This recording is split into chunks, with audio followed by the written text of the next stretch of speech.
To good women, she said, may we be them, may we raise them, and may they all enjoy their little treats.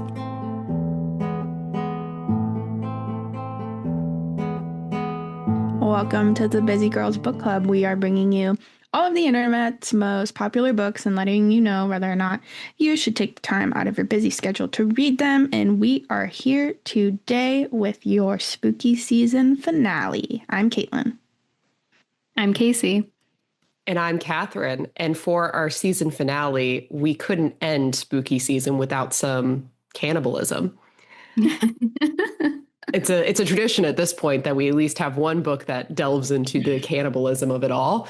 And in this episode, we are tackling a just brand new release book, like literally released last week, Girl Dinner by Olivia Blakely, or Blake. Is it Olivie Blake, girl? Olivie Blake. I can't say her name right. I've tried to say it right so many times and I cannot get it done. Anyway.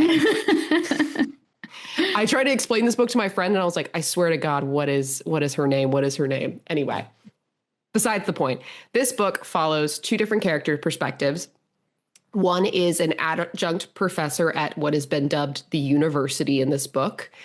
And she is just a recent new mom. Her baby is 18 months old. She's getting back into her field after being a stay-at-home mom because she has to take care of her daughter, and she's finding it really hard to separate from her daughter as she wants to be like this great mom, and her partner is not very helpful. Mm-hmm. He's kind of a nuisance. And then it also follows an undergrad, a sophomore, who is trying to pledge a sorority for the first time. And she specifically wants one sorority named The House. In this book, we don't really know their letters in this book, which I think is a choice. It's genius. It's genius. She is really wanting to be part of these girls to reinvent herself after an unknown past trauma. And these girls, the girls and the women, are kind of bringing these two characters into the fold, and how these characters soon find out that there's some darkness behind this house, and whether or not it's a justified darkness or if it's just, salacious and murderous. Perfect. Yes. Okay. Well, there were not that many reviews because, guys, we have never worked so hard for you. We have anticipated this book along with the internet, and we read this. It has not been out a week by the time this is posting. So we worked hard. So there are not a ton of reviews, but did you guys find any? I did find some. I can read them. I have 3. All are long reviews, but I'm just going to read like a sentence from them. So the first one up, 2 stars. Show, not just tell us, is a lost art form. The next one. Unfortunately, I'm left starving. And the next one, these are all 2 stars, by the way. If the title of your book is going to basically give away the twist of your book, then you shouldn't take half the book to get to your twist. Yeah. I have 2 4-star reviews. One says, I really, really enjoyed this book. You guys know I love cannibalism as a metaphor. I was like, I just felt like that fit with us. Yeah. And then the other 4-star is one I feel like I relate to. Blake truly redeemed herself to me. I never thought I'd be reading her work after the Atlas trilogy, but hot damn did she reel me in here. Absolutely incredible and poignant without feeling too heavy-handed. Her snarky tone feels more suited here. Okay. I have, on the other end of the spectrum, a 1-star review, and it's a longer review, but I'm just going to read the first sentence. It says, I don't know how it's possible to make a book about cannibalism boring, but you did a great job. Yep. There were a lot of reviews, too, that said something along the line of, like, she ate with this book. Oh, yeah. Good pun. She ate and left no crumb. There are some excellent puns to be made. Right. Oh, here's another good one. If this was what's for dinner, I'll just starve. Yeah. The title obviously invites lots of food and hunger-related wordplay. All right. So the overall rating on the book on Goodreads is 3.7 out of 5. Again, as we're reading or we're releasing this, the book hasn't even been open for a week. So I would expect this to fluctuate a lot. These are mostly ARC readers at this point. Right. It's a lot of ARCs. So I would expect that to change as new people read and review the book. But anyway, 3.7 out of 5 on Goodreads or 3. Oh my gosh, I'm so sorry. I need to start over. I just can't even speak. The overall Goodreads rating is 3.7 out of 5. The Fable rating is 3.81 out of 5, and the Storygraph rating is 3.87 out of 5. We have historically been very kind to cannibalism on this podcast. How did you guys feel about the book? I haven't looked at anyone else's, and I'm afraid. I gave this 5 stars. I saw that. Yeah. I don't know. I feel like she was just like having this running commentary that I have in my head often. And it was a fun little sociological like brain teaser tickler. Also, I was in a sorority in college, and parts of this made me laugh out loud almost because the cheesiness is so real. But she captured that really, really well about how they'll just like once you're in it, you're like, yeah, okay. I don't know. And then it was good. It was building because you kind of know what's coming. And once it happened, you're like, ooh, this is sinister. And then the ending, I was like, whoa. I don't know. I liked it. It tickled my brain. You don't need to be worried. I gave it 4 stars. It's so not worried. It's not you I'm worried about. It's Casey, and I have a feeling she may have not liked this book, judging by her reviews. I almost always choose 1 stars. That's true, but I have a feeling you have some comments on this book. But anyway, I thought it was an interesting sociological kind of thought-provoking book. But I did have some issues with pacing and stuff like that. It was hard for me to pick up and put back down. But overall, I liked the story. I liked the characters, and I liked the idea behind it. Nice. Yes, I just finished this book like 10 minutes ago. And to be honest, I wish I had a little bit more time to think about the book before giving the review on it.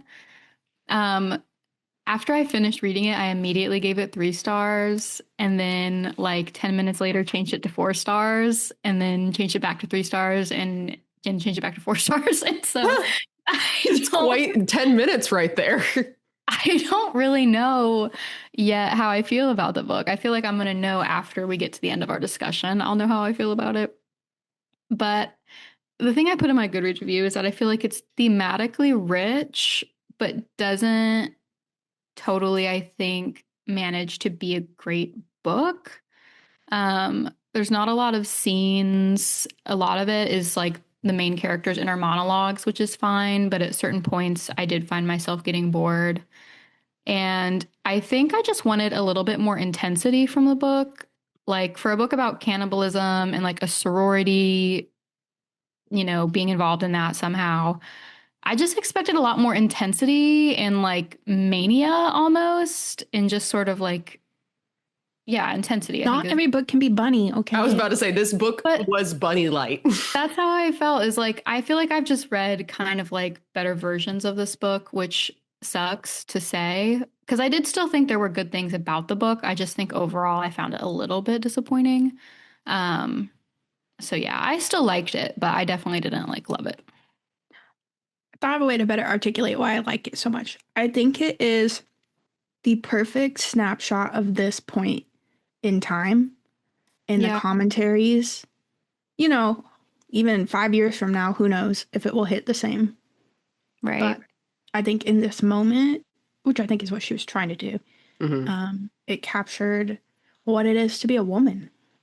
There were a lot of did a great job at that. There were very good cultural references. Like, I mean, obviously it didn't say TikTok, but VidStar and the trad wife. It was very, very interesting. Yeah.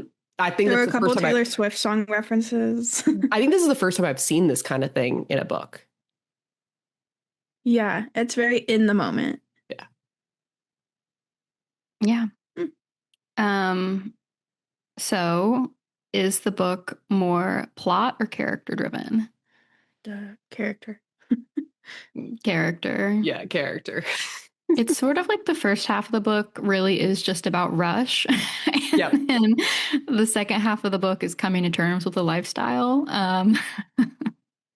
So there's not much of like a true plot.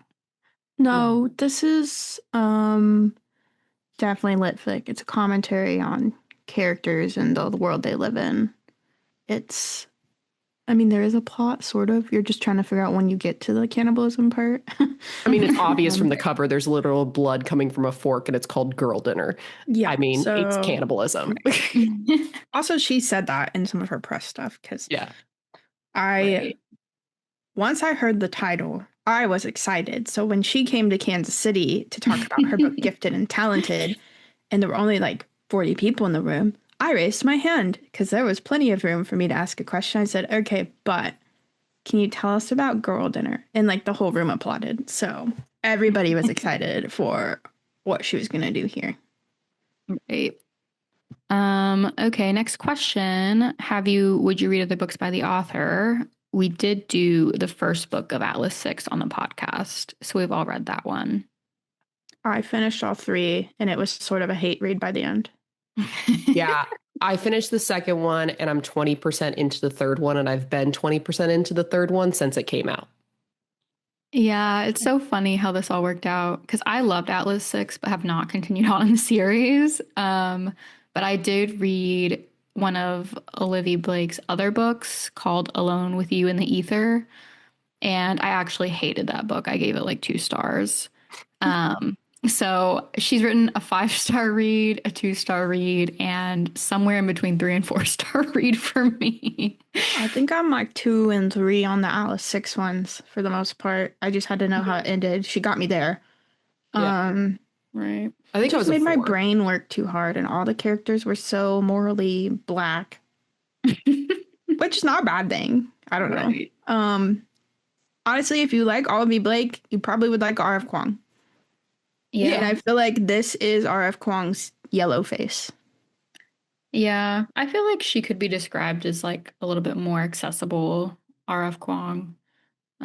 Still like a lot of dark academia themes, but books not as long, not as convoluted in like linguistic theory.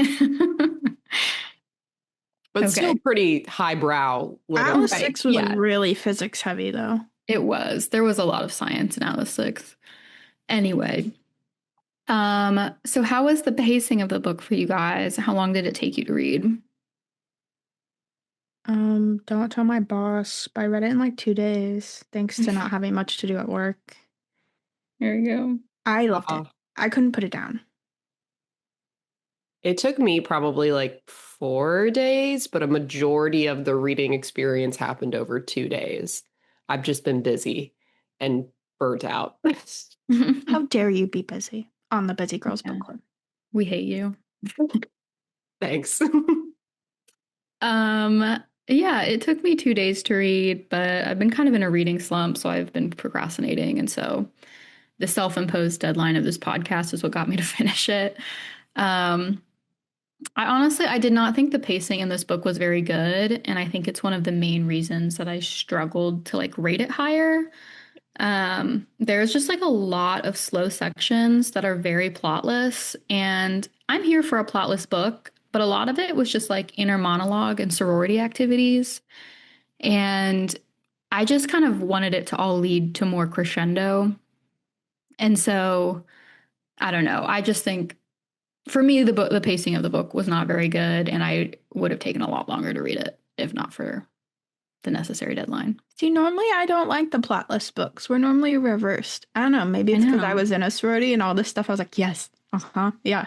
I was very curious, and I've added that as a question of discussion in our spoiler section about like sisterhood and sororities, because both Casey and I were not part of like Greek letter organizations. So should I find a picture from like my initiation day to add to our photo post? You should.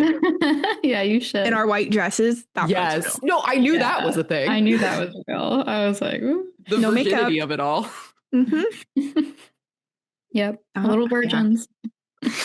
Yeah. Okay. So last non-spoiler discussion question. Would you watch the movie or TV show of this book?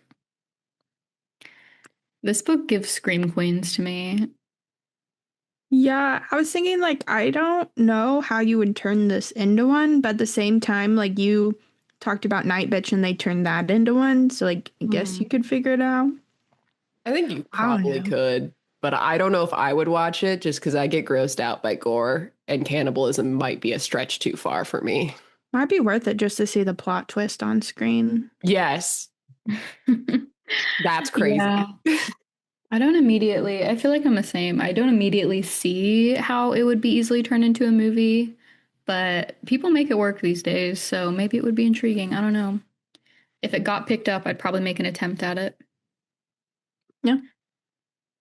It definitely has like the aura of like a hot queer cult classic with all the Yeah. hot sorority girls who like, eat people. In multiple ways. Yeah. Caitlin. I feel like you left it there for that comment. Well, good joke. Now we're at our busy girl rating. What do you guys rate the book for busy girls? I don't know, like a 4, probably, because not everyone's going to be as excited about the long, rambling sociology stuff as I was. Yeah, it's a little highbrow, so I'm going to stick at my 4 because there's a lot of vocabulary in this that I was like, I know what this word is, but it has not been used in a very long time. Yeah, I am definitely going to go with a 3 for my busy girl rating. I did think it was a slow read with like a lot to digest in what you were reading. But that was not on purpose. That one should have been. That one's obvious. That one was very obvious. Anyway, yeah, I just think if you're not super jiving with the sorority angle or you're not feeling really interested in the subject matter, it is a pretty slow read because there's not a lot of actual events. And so, yeah, I feel like a 3. If this was like my required reading in like a sociology 1000 class, that would have been fun. That would be a fun course. Well, it is a fun discussion. So yes. Listen up, guys. Amazing segue on my part. We're about you ate with that one. Ate and left no crumbs. But we are about to get into our spoiler section where we actually go through what happened in the book. It's a brand new book out, so you guys should definitely give it a shot before you listen to us ruin everything. Yeah. So, first question up. Would you, if you were promised health, this is a quote from the book, if you listeners don't remember, would you, if you were promised health for the rest of your life and a happy, successful life, but this is like based off the quote where there's like, if you could do this and no one would find out, would you really pass it up? But you had to be a cannibal twice a year with a group of women. Would you do it? Caitlin's making the disgusting face. I mean, I drank the Kool-Aid, but not that kind of Kool-Aid. Yeah. You would have to really like reel me in on the benefits of it. I'm not going to say no to it. I'll leave the door open, but I'm not saying yes. I'd see how the characters were convinced. I don't know if I would be convinced. I mean, they seem to have real health benefits. And if I was dealing with endometriosis and PCOS like the main character was, and it cured my endo and PCOS, I would be probably drinking the Kool-Aid very quickly. I was thinking low-key as I was reading this book, I was like, would this cure my type 1 diabetes? Sounds like it might. If it did, then I would do it, to be honest, especially if they're killing evil people. Yeah. But okay, so one of my critiques of the book is that the link, I don't know if this is a critique because I actually kind of like it in some ways, but the link, this is why I'm struggling with this book. I'm a mess. The link between the actual ritual and then the supposed benefits that these women are getting is actually very weak and murky and never explicitly drawn. Like, it seems like they do it and they all get a little bit of va-va-voom, but it doesn't explain why they're all so successful. And this is something that the the older woman main character gets at, because she's like, so did doing this ritual, is that why you have like 4 million followers, or is it just that you're hot and like revitalized because of the ritual? And so for me, if I was going to do it, I would need to like know for sure that it was the ritual itself that was going to like reinvent my life, because I don't even eat animals. You think I'm going to eat a human for nothing? Like, It's fair. Yeah. I don't know. I want to say no. I don't think I would be convinced. I don't think I could get past it. it just truly disgusts me, the idea of doing it. Yeah. Yeah. And so, like, again, I think the hinge for me is two things, like the morality of who is the person, right? Like, obviously, I would want it to be someone that I could, justify in some way what's happening, even if it's never totally justified. But also, like, I would need to know for sure I was going to get, like, unquestionably successful. And I think that's where like Alex comes in very interestingly, and then like Caroline as well in the book, where they are like, yeah, we did this ritual, and it appears to be that Alex started it because she killed the guy that roofied her. And then they started eating people and found out that there was health benefits, which is crazy. But great literary plot device. I think it's interesting because everyone in the house obviously has an underlying beauty to them. Like they're outwardly beautiful, but they all have trauma and baggage. Like every single one of them is handpicked because they see the world as it is, because they have been violated and their girlhood has been taken from them, whether or not it was through sexual assault or other ways. And so they are more willing to bite back and play dirty. And they're more willing to do this because they see the world as it is and have been deeply violated by it. So they're like, okay, this is a power dynamic. I didn't have power. Now I have power, and I'm going to use this power, and I'm going to fuck you over with it. And I think that's the more interesting part of it, because if you're willing to do this, you're willing to do anything to get what you want. And that's where the ritual works, because you don't know if it's like totally the ritual that did it, or it's the fact that you did the ritual that like there's no barriers or limits to your success. Now you've ate a person. Yeah, I guess to like put it bluntly. if cannibalism won't stop you, nothing will. Yeah. Right. I mean, literally, Caroline's a trad wife content creator on their version of TikTok, and she's a serial killer. But she was like, ew, don't call me a Republican. Yeah, she was disgusted by that. That was her line. Yeah, it was a great line. Not the murdering and eating people. Yeah.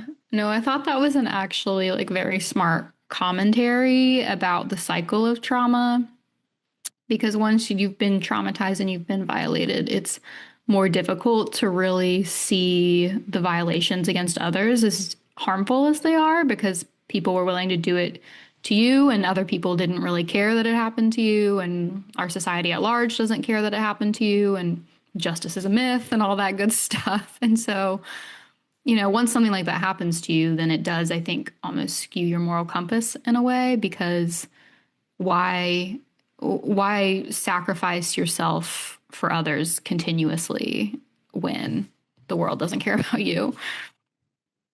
That's fair. And so they all do it. I don't think I would have the guts to do it, pun intended. Yeah, I mean, I think they're also smart. Olivie Blake is also smart about showing the kind of incremental developments of it.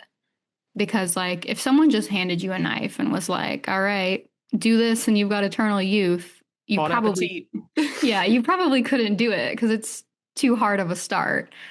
But that's not the way they start it, right? They let the older girls take care of everything and they kind of get them involved without Well, knowing. and they're like, okay, tell someone.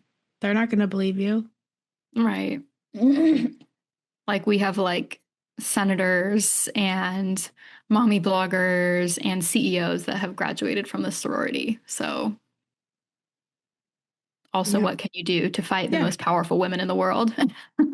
Like I said, I understand how the characters got to their decisions. Mm-hmm. I just don't think, I'm not them. Right.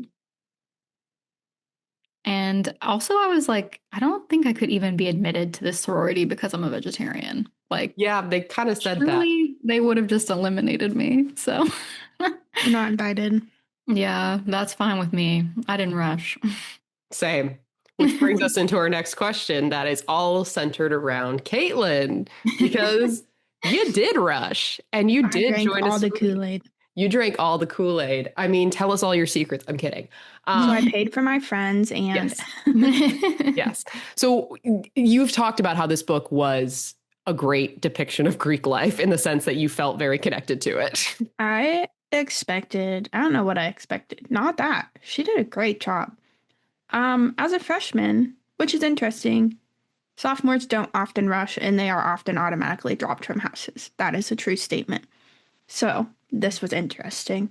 I don't know. I was a girl who didn't do great in rush because I was quiet and I didn't have the cool clothes and ended up in what you would consider a bottom tier house, which was the best thing that could have ever happened to me. Loved it. But on a campus somewhere like Mizzou, where a lot of the houses have been around for over 100 years, like you can understand the vibe of the house in the book. And a lot of the girls are kind of cookie cutter looking, and some of the houses, it's moved away from that some. But yeah, like as a freshman, just wanting to fit in somewhere, like when you go to a campus of 60,000 people and you're like, well, I loved being parts of like clubs and student council and stuff. Why not? And so I did it. And I am still friends with so many of my friends from my sorority. Misnomer, it was actually cheaper to live in the house than it was to live in a dorm and buy a meal plan. So yeah, I had a great time in my sorority, but you like as a freshman, that's kind of you have nothing else to focus on because you're like adrift in the world. You're kind of like, oh yeah, like gotta get my big, gotta get initiated. I really gotta learn all this stuff. And then you get to senior year, and you're like, I'm making all these people do this. Yeah, I was on exec. I helped host rituals. There are rituals. I'm not supposed to talk about them. Did you commit human sacrifice? I can't talk about it, Catherine. You won't say no to that? No. We did not. Okay, good. We sang little songs that sound like hymns a lot. There was a prayer you did before Monday night dinners on chapter nights. If you ate in the house, you dressed nice for those nights, for formal chapter nights, and you did. There's a secret knock. There's a secret handshake. I don't know. Yeah, there are a bunch of stuff that makes you just feel like hyper in the moment. Like you just feel so connected to these people because you're all going through this thing together. It's like being at summer camp, except you're not like away from everyone. You're just in a bubble within a bigger bubble. And looking back on it, I'm like, yeah, I was pretty into it at the time. Like really worked up as secretary about people getting their points, but I don't know. A little culty. Yeah. That's all right. It is. But what social organization is not a little culty? It's fair. They all are. It's true. It's just how far you go on the spectrum. Right. Yeah. I mean, from the outside looking in, I definitely had those negative connotations with Greek life in the sense of like paying for your friends and like paying for dues and stuff. My main issue with Greek life is it still is a popularity contest and it still is a beauty contest in some aspects of it. And I recognize how women of color have been excluded from said Greek system even up until today. And also, I'd like to point out, I was in the one sorority that had multiple women of color and not just like Black women, a variety. And also we had several LGBTQ members and some that were even like, I don't know. I think they're trans now. They weren't at the time. But, that's why we were bottom tier house though. Yeah. I'm not talking about your house. I'm talking about different houses. No, I know. I'm defending myself, so people's perception of me is not. Yes. No, Caitlin is a great person, and I've met her sorority sisters, and they are all very nice people and very diverse, interesting perspectives. I will say, like, how, because it's so funny watching on TikTok Rush Talk and all of the people at Alabama Rush Talk. They are cookie cutter white ladies from the South with their David Yurman bracelets and their $100 dresses and shoes. And you're just kind of looking at that like, you are the epitome of white privilege. And I don't think you can see that. There is a girl that I grew up with here in Kansas City who was in my youth group who rushed out Alabama and made what I believe is the top house at Alabama. And she, went through freshman year, sophomore year, when it came time to be on the other end of recruitment, which is an even wilder experience, honestly. She realized they were even cutting girls for like the shape of their nose. And she was heartbroken and wasn't sure she wanted to do it anymore. And that was coming from a girl who was just like, she was a very kind human being and had no idea what was going on the back end and was horrified. Yeah. Yeah. Yeah, the sorority Greek life system. We haven't even touched on the men. This is because this book is all about sororities, but obviously the men are a huge part of the problematicness of Greek life. Okay, like yes, 90% quite frankly, the of it. girls, it is all like, oh, you get gifts from your big and you're having little like celebrations and rituals and stuff. And there's no hazing, at least. There was rumored hazing at some of the houses, but it was minor, if anything. Yeah, highly, highly, highly frowned upon. Immediate, like, closure of your house if that were to happen. But we all knew of hazing at the zoo, and there was some. I witnessed hazing in fraternity houses, Same. and it's not good. And we've all heard the stories about bodily fluid drinks and stuff like that. You can Google Mizzou. Yeah. And the three guys named Trip. Oh, that's so funny. That was so funny. That's real too. That's actually how it is. But it's true. You go to a social with whoever you're paired for homecoming with, and it's usually just a giant shit show. And I was always the person who had to like drag all the little underage girlies home and like reprimand them because I was sober and had to babysit 200 boys and girls. So you actually reprimanded them for underage drinking? Well, when they can no longer stand up and our adult advisor is at the house at the time, yeah. Oh, that's fair. Yikes. Adult advisors are a real thing. We did not have a faculty one. Yeah. But we had ones that would come in and visit from nationals. They called it internationals. Right.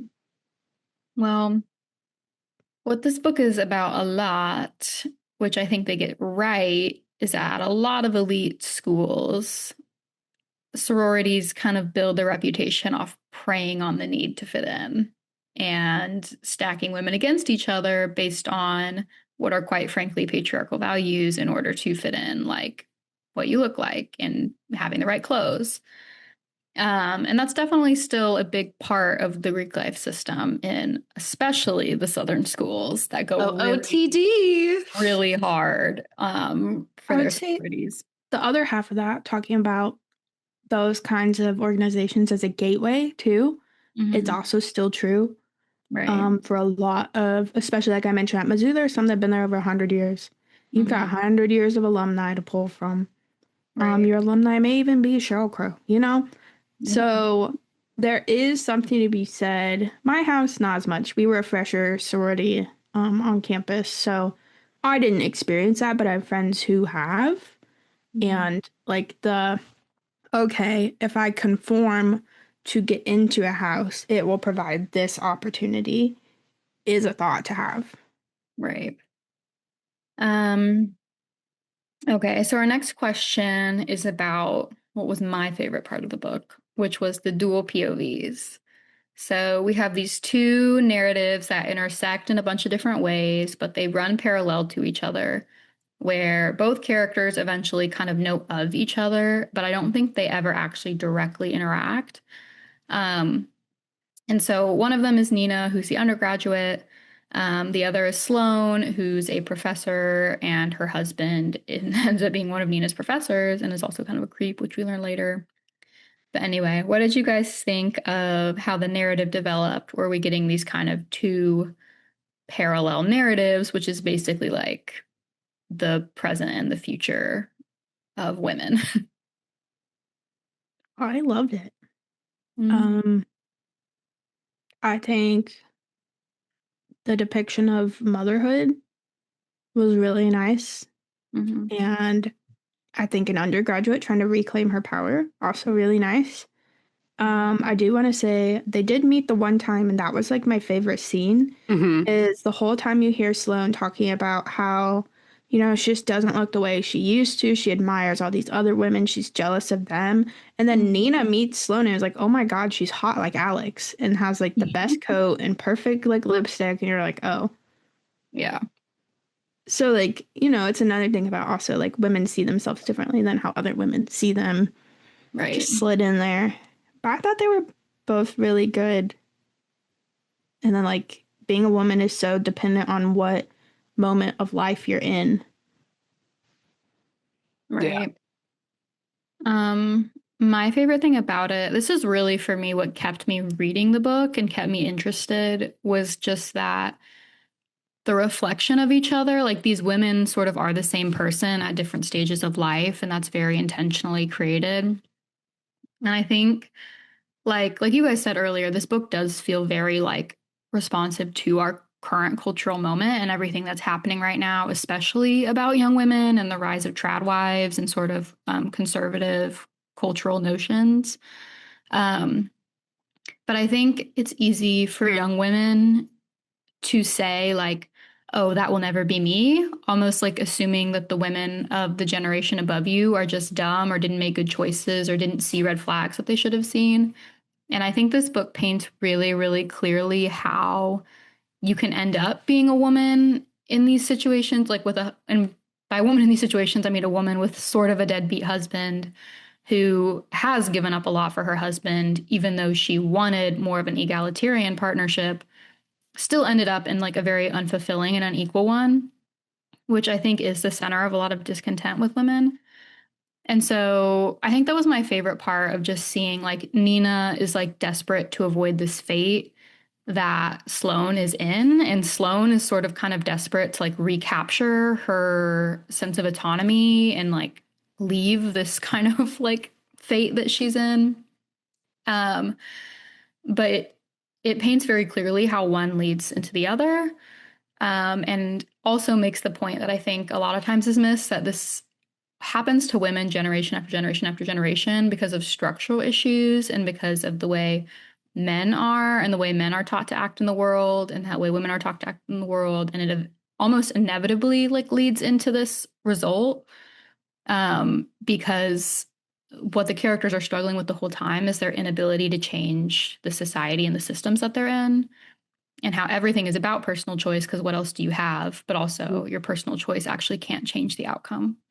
Well, it's like the whole like thesis of it is, can you change the system from within and break it down? Or do you have to take a rogue route and be outside the system to break it? So like you see even the trad wife is somewhat outside the system because she doesn't believe any of the shit she's really saying. She's just doing it because it makes her powerful and she's got a following and she has power and it's all about power. And I think it's so interesting. I love the dueling point of views because I really could relate to both of them. I thought it was very interesting because I saw some negative comments about this and I disagree with them wholeheartedly, where people were commenting like, if you want a woman who just like talks about her daughter all the time, then I guess you can read this book. Or are you sick and tired of those women? And I'm like, she is grappling with a societal guilt that has been placed on her as a mother, and especially as a mother returning to work. And not only is she grappling with that societal guilt, she's grappling with like a literal nature versus nurture in herself, because she had to feed this child from her body for many, many months. Like, was the main source of nutrition for a fucking human. And now she has to like separate herself from this baby, and she has a deadbeat husband to boot. She's literally being a single parent because her husband can't be bothered because he doesn't think he needs to be bothered. And like the moments of like those where she asks him to do something and then he has complete amnesia, it felt so real because I've seen that happen to people. I've seen that happen to my friends with their boyfriends, where ask him to clean a dish and he walks over. Yeah. He walks over to clean a dish and he gets distracted or he has amnesia. Like he forgot that you said you needed that dish cleaned. It is actually so accurate.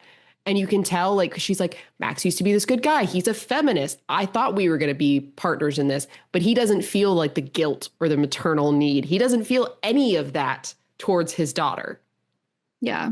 And actually, the only thing he notices is that Sloane has stopped being as clued into him. He doesn't even really notice his daughter in like a meaningful way, which is why I disagree with those comments that you mentioned, Catherine.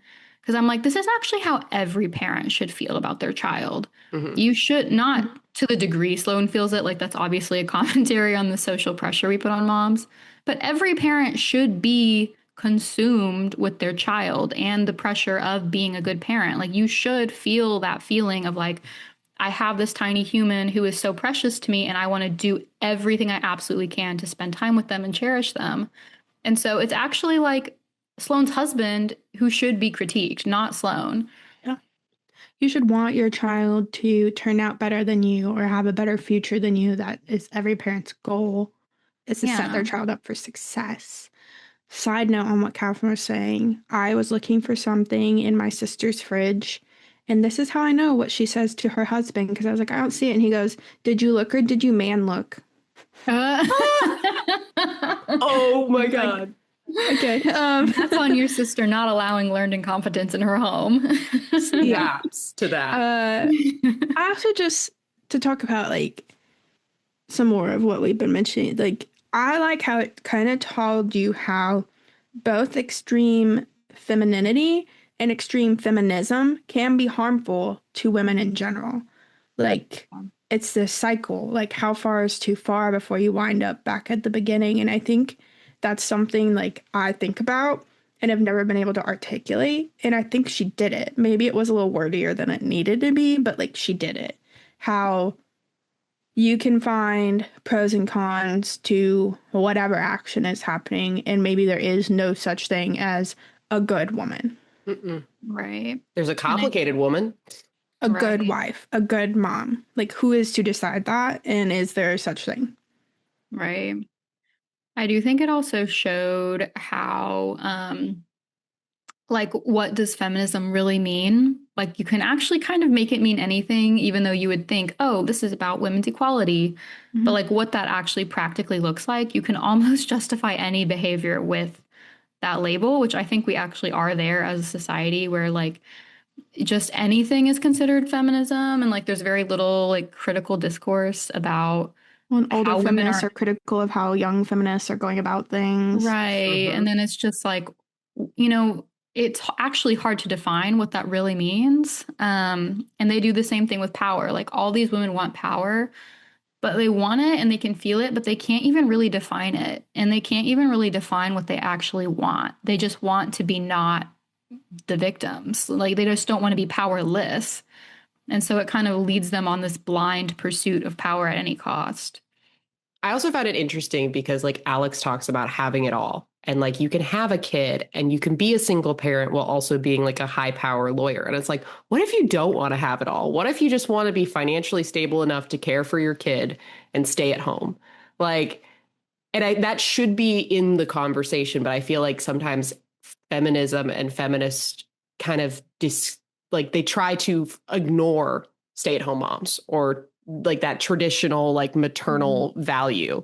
And it's like, no, that's just capitalism telling you what you need to do. Like it's so interesting to me because this book brought up a lot of sociological conundrums. Yeah. Because the conundrum is like, and you can see it especially in their value of the way they look, where it's like they want power through non-typically feminine ways, like they want jobs and they want success, but they also still want power through traditionally feminine ways, like being attractive and having the right, you know, boyfriend, husband, whatever. And so there is sort of like that tension there that I think is in the book, but isn't really like outwardly discussed. It's just like, what is the best way to power? How does like the way you get power, what does that say about you? Like, is one better than the other? Because the trad wife is the extreme who's tried to get power exclusively through feminine means, just like accepting patriarchal systems, basically. And then Alex is sort of the other extreme where she's eschewed as much patriarchy as she can without actually leaving society. And they're sort of both just like fucked up people. Well, and then you talk like when you talk about the younger girls too, like it talks about how some of Fawn's powers that she's not online, so she holds this power of mystery, and the word Nina uses all the time is like fuckability. That's power. Like getting a man's attention in the first place is power. And do you want to lean into that, or do you want to like lean into independence as power? And even the young girls can't figure it out. Right.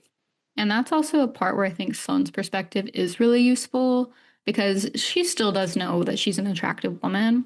And so she has this moment of kind of addressing that question, like, is fuckability power? And she's like, it can be in the moment, but then after that, it's just fucking someone you don't want to fuck. Like, as long as you're getting what you want, you can kind of argue that it's power, but then that's easily taken away from you. And now you're just doing something you don't want to do. Yeah, it's tiptoeing a tightrope. Right. Okay. So there is this reveal before and after the cannibalism has been explicitly addressed. What did you guys think of the reveal? Just forcing them to drink blood without telling them that it's human blood is crazy. I was waiting to see how they'd reveal it, if it was going to be like dinner, you know? Yeah. But the fact that it was initiation and then they tell them about the hunt. And it's like, who are you going to tell? They're never going to believe you. Might as well go along with it. It'll give you everything you desire. And they're like, okay. I don't know. I thought it was a really great reveal. And then you have Sloane finding out at the same time, thanks to Crazy Caroline. And just both of them seeing all the steps of kind of grief they have about this like discovery about these people they admire, and then their resignation, and then their participation. Like you see how it goes. Yeah. And they've been groomed. I was thinking through, I was like, what? They only accept 12 people? Like, that is not campus quota. We would have been shut down. And I was like, well, I see why they can only accept 12 people. Just funny things like that I was thinking through. It was like, less witnesses. Right. Yeah. You were very bold. Yeah. Really, I liked it. I loved the reveal. This is the point in the book where it starts to lose me. I just felt like it was really anticlimactic. Like, they drink some blood on pledge night. I was like, yeah, this is kind of what I would expect from a pledge night. And then even with Sloane was more anticlimactic, I guess. But then she's just sitting in the car and she's just like, well, all right. I was like, really? That's it.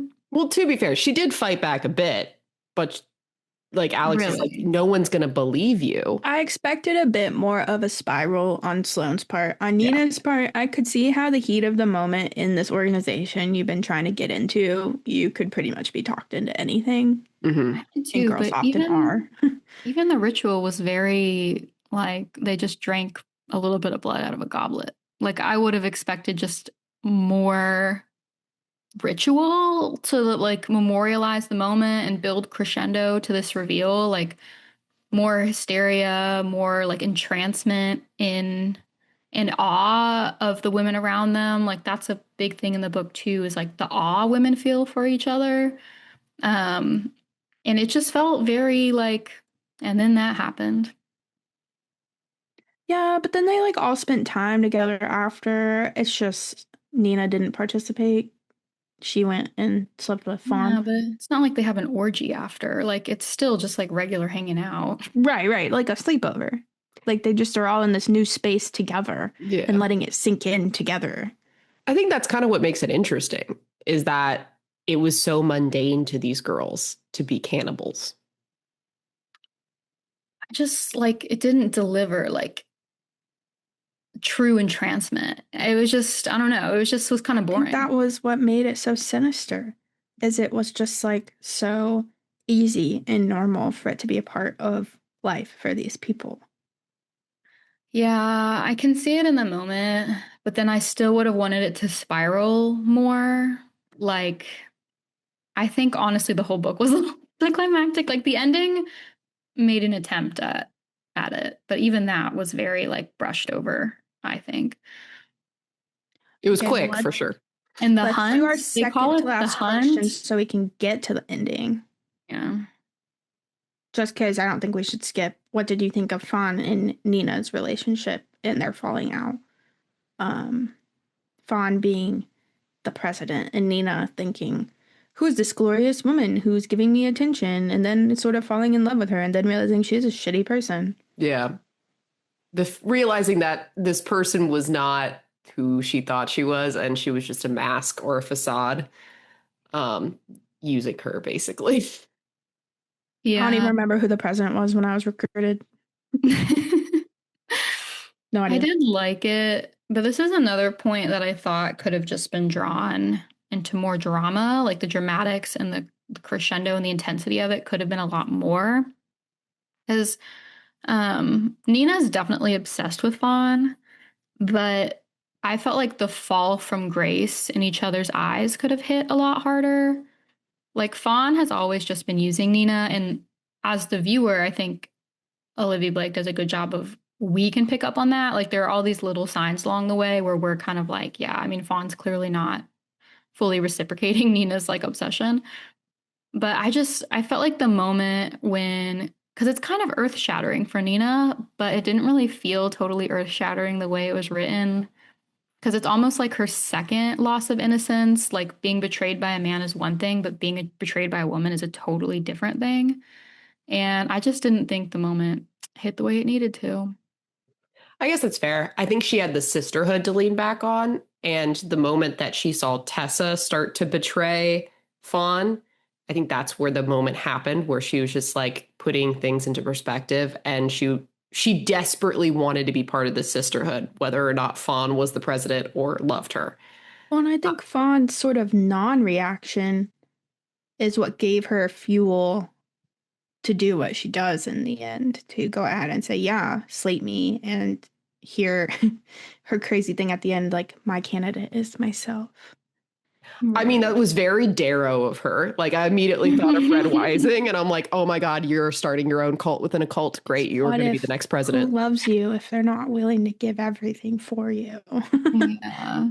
But like, I don't know. I thought the fallout was pretty good. Like, she was like, okay, your non-reaction tells me everything I need to know. I'm going to burn it down.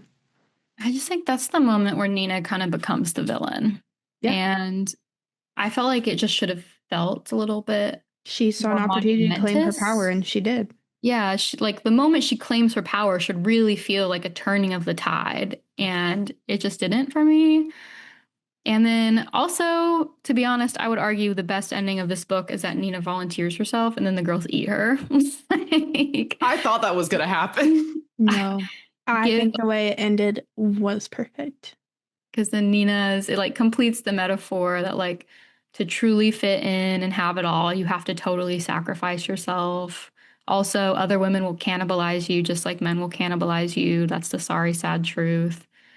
Sisterhood is kind of a lie, even though it's not a lie. One question you had here. Will she become president? She was president. They addressed her as Lady Superior at one point at the end. Okay.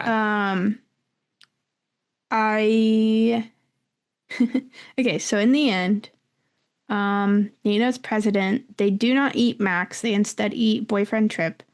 And Sloane, though, is like, you know what? I'm going to eat someone. And she wants to eat Nina because she thinks her husband has the hots for Nina, but the whole time it was Fawn.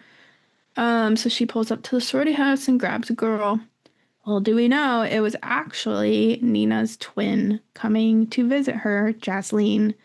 And so, Sloane ate Jasleen and fed it to her infant daughter, her toddler daughter.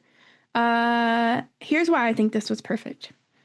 Jasleen was what we see in a lot of feminists our age. Just this kind of like, screw the patriarchy, and you got to be kind to do what, work for a nonprofit, make change that way. And in the world of eat or be eaten, Nina ate, Jazz was eaten, she wasn't claiming her power in an authentic way like her sister. I think that was the metaphor there, is like, eat or be eaten. These are how the two twins turned out. And the one claimed her power through a way you may judge, but she was powerful. And the other was quite literally eaten. Yeah, Anita did kind of have to sacrifice herself and her values to do it. So, Yeah. Like, she Jasmine was a good person and got eaten. I mean, I out by the world. I just wonder the fallout of it all. Because, like, they chose Tripp, who was a Carnegie, which that family ain't gonna, like, give that up. And they're gonna question that's what I thought too. I was like, they're gonna question his girlfriend. Well, also, like, I'm sure the other victims of the party clearly knew something was up, because Max comes home fast and was like, I need to tell you something. Well, I think he's gonna confess all of his dirty deeds. I think that's what that was. Really? He was gonna finally come clean. Because they're not supposed to remember that night. I thought they would eat him. I thought so too. Or I Sloan would eat him, because it said you have to love the meal. So I kind of thought she was going to eat her husband. I didn't think I wanted them to, but I knew that they wouldn't. Because to me, the ending lesson is also that the person who's supposed to pay never is the one who pays. Like, and it's always the woman who pays. So the group chose to go with the more vapid perception of the ritual. They chose to eat someone who they thought they could gain something from rather than someone who is evil. Then Sloan didn't choose to punish her husband. The girls didn't choose to punish him either. And Sloan instead punishes basically an innocent girl. And I think the commentary on that is sort of beautiful too, because she chose who I assume she thought was Nina because she sort of loved her. It was like eating the old version of herself. Yeah. Yeah. Which is sort of crazy and also very, symbolic, obviously. And I don't necessarily think Max is off the hook. I think he's got more coming to him. But, the ending is kind of depressing in a way that I think is intentional. Yeah. The thing that I didn't like about it as much, though, is that I did think it was a little bit confusing. Like, at first I thought she had eaten her TA. And then I was like, I'm sorry, how did she grab Jasleen by accident? Like, I guess Jasleen, and why didn't Jasleen tell me she was in town? Like, I don't know. I was just like... She was surprising her sister and they were twins. But it just seems so convenient that Sloan would pull up at the exact moment that Jasleen is pulling up. Like, it is convenient. With no pre-planning. It's like sometimes you're just a victim because you're in the wrong place at the wrong time. Yeah, it's true. I will say at the end, I don't know why, when she was like feeding Isla the human and her husband comes in, I like had a thought of that lessons in chemistry quote that's like, children set the table, your mother needs a moment to herself. When she's like, we'll talk about it later, come eat. I was like, the fact that Isla was a picky eater until she started eating human, I was like, oh gosh. Good iron. She knows power. That's the ickiest part, is that, I don't know. You fed it to the baby? Yeah, that's fucking icky. I wasn't icked by most of the other stuff. It was that she fed the 1-year-old people. Yeah. At least the 1-year-old doesn't know what's happening. Everyone else who's done it knowingly, I'm like, Well, it's like, okay, did they feed their kids too? Oh, God. Jesus. Well, they're like, I have a great bolognese recipe. Yeah, they keep sending each other recipe links, and I'm like, oh my gosh, the refrain of like, I'll send you the link. I was like, oh my God, our society sucks. It's just we all do that. We all do it, yep. Yeah. Great commentary on the capitalism of it all. Anyway, short answer is also that I do think that Max is going to get, like, Sloan is going to ruin his life somehow. I don't know how, but I'm just convinced that she's going to. Well, she's going to reclaim her power. Will. Yeah. Yeah. Because, she's struggling to claim it, and then she has, so let's see what she does with it.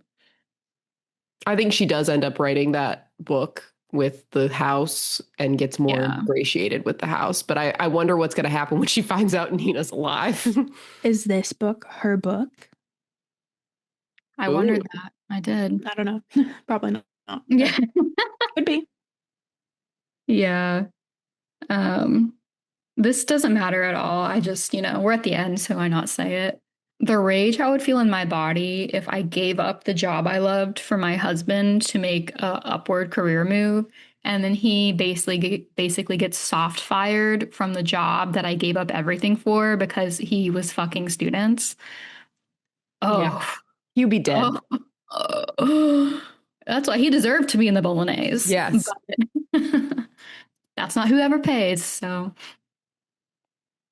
Yep, righteous anger.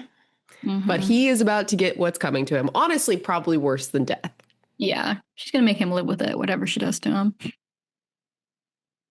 All right. Well, I think that's the end of our discussion. Do you guys have book recommendations?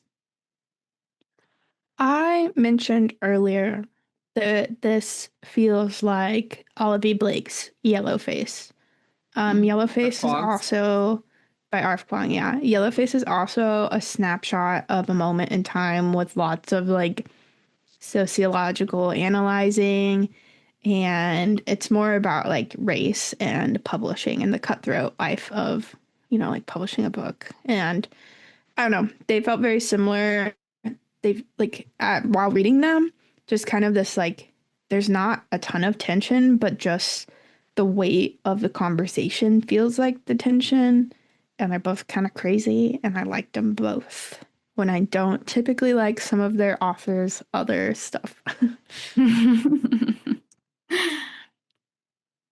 I'm going to recommend a book that I have recommended on the podcast before and love so much. It got a shout out at the beginning, but it's Night Bitch. I think I would have enjoyed this book a lot more if I hadn't read Night Bitch first, because they are very similar, and I just thought that Night Bitch was better executed. But very similar plots. Basically, this woman who is an artist has a child, and it's kind of the central theme is motherhood and how motherhood drives you crazy. So lots of similar scenes actually, and it's also very stream of consciousness writing. So very similar passages in general.